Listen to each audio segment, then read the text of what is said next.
Hey, welcome to Sekou Style. Today we're going to be talking about the disadvantages of African countries joining the BRICS. Again, last video we talked about the advantages, right? Today we're going to be talking about the disadvantages. Or last video we talked about the benefit. Today, disadvantages. Let's do this. But before we get into the video, please, if you're new to this channel, you know what to do. Subscribe to the channel. If you've been here, you already know what we're doing. Comment, like, and share the video, all right? This is Sekou Kesley. Let's get into it. All right, guys. Again, welcome. We're going to be talking about the disadvantage of African country joining the BRICS. For those of you who are not familiar with the BRICS, let's talk about what is the BRICS, right? The BRICS are a group: Brazil, Russia, India, China, and South Africa, right? These countries have come together to do what? To form a partnership that aim to promote economy and political cooperation, as well as challenge the dominance of the traditional Western powers, such as the United States, Europe, Australia, and all the other ones, right? Now, let's look at what are some of the disadvantages. While there are certainly some potential benefit to African countries joining the BRICS, it is important to also consider the potential drawbacks, which are the disadvantages we're going to talk about today, right? Here are a few potential disadvantages of African countries joining the BRICS. All in all, today I'm going to talk about three major ones, right? Are you ready? Number one is dependency. Again, Africa is not a strange to this concept. The Western colonial power, when they left, they made sure that we were dependent on them up to now. Like for instance, Francophone countries are still heavily dependent on France. So the BRICS coming in, it's really not going to change much. It's going to create more dependency, right? By joining the BRICS, the African country may become more dependent on economics for trade and investment, which is clear, right? This could lead to vulnerable changes in the global economy and put them at the mercy of the BRICS, which most countries in Africa right now, they are at mercy of their former colonial powers, especially the Francophones.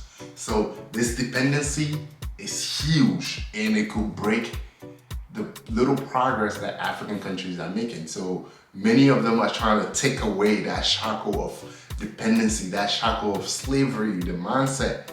They want to break that. But by joining the BRICS, that could bring that dependency, right? Again, with your dependency or but with dependency, it creates what? You can't do anything for yourself. You're depending on the other countries to do something for you. Now, number two is what? Loss of sovereignty. Now, for those who don't know what sovereignty is pretty much when a country could say, yes, I am a country, we control everything that comes in and out of our country. When we say something, we mean what we say. As a country, we stand for what we believe in as a country, in a nutshell. But if you lose sovereignty, what happens is it's like, as a country, you're being dictated to, right? It's like you are not in control anymore. Someone will tell you, somewhere will tell you what to do and what not to do. And by African country joining the BRICS, this is what's going to happen, right? By joining the BRICS, African country may also have been given up some of their independence and decision-making power. Exactly.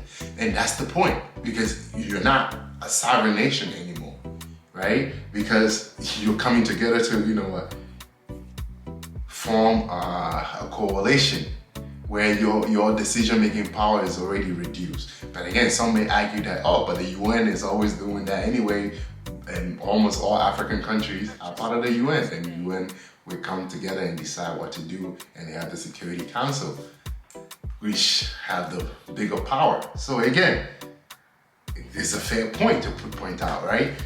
Competition. Number three, last but not least, is competition, right? Because the third point is very important, competition.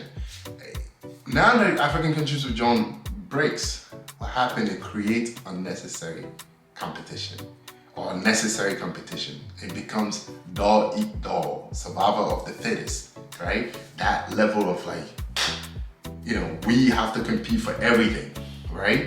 It means that joining the BRICS, African country may be competing with each other for resources and market access, right?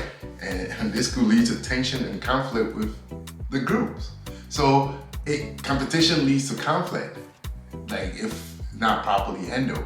And all these countries coming together, now it's like, okay, we are all competing among ourselves.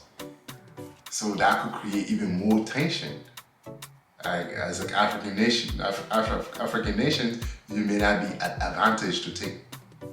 You may not have the leverage to take advantage of all the opportunity that's being offered, and other people may take advantage of you joining their organization to exploit even more of your resources, because now you have certain agreement that will allow to facilitate certain business deals and stuff like that going, but it will be in the interest of those who actually have the power already. So it will be that unnecessary competition and tension will create what? People leaving, or some people actually going against it. In conclusion, while there are some potential benefit to African countries joining the BRICS, it is important to also consider potential drawbacks. And as we'll discuss, the three major drawbacks that I'm looking at really is dependency, lack of sovereignty, or loss of sovereignty, and competition. These could be real major drawbacks for many African countries. So as we talk about it, this is just us thinking out loud. Thank you so much for joining my, show and discussion about the potential advantages and potential drawback of BRICS. Again, this is up to African leaders to decide where they want to go. But anything that is good, there's always the opposite to it. But again, you have to pick your pill. Which pill you want, the blue or the red. It is up to us to decide our future. Thank you so much. Hope you like what I'm discussing. Comment, join the group. Let's keep this rolling, all right? Thank you so much and see you next time. Peace.